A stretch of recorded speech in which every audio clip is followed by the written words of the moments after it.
नमस्कार. कथा आचार्य विनोबा भावे. बुधान चळवळीच्या काळातील ही गोष्ट आहे. या चळवळीचे प्रणीत आचार्य विनोबा भावे होते. यांची पदयात्रा सुरू होती. आपल्या काही शिष्यांसह विनोबाजी मीराराजीच्या आश्रमात थांबले होते.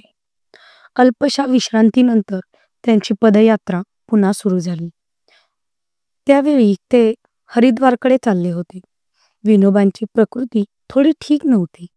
त्यांची कंबर आणि पाय दुखत होती. त्यामुळे त्यांना खुर्चीत बसून नेण्यात येत होते.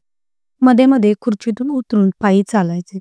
तेव्हा एक शिष्य त्यांच्याजवळ येऊन म्हणाला, "बाबा, मला खूप राग येतो. मी काय करावे?"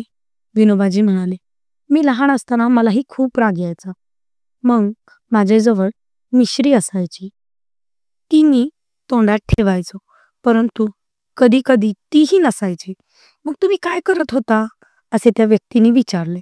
विनोबांची म्हणाले, "मी यावर खूप विचार केला. मग माझ्या मनात एक गोष्ट आली. जेव्हा आपल्या मनाविरुद्ध एखादी गोष्ट आली, जेव्हा आपल्या मनाविरुद्ध गोष्ट घडली, तर लगेच नाराज होतं. जर तो क्षण आपण टाळला तर रागावर विजय मिळू शकतो.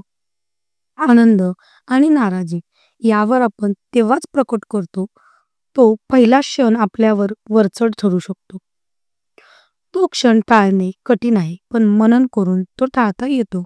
मी यावर खूप मनन केले. यामुळेच जीवनात कितीही मोठी आपत्ती आली तरी मी संयम ढळू दिला नाही." तात्पर्य: विचारपूर्वक उचललेलं पाऊल आयुष्याला योग्य दिशा देते. धन्यवाद.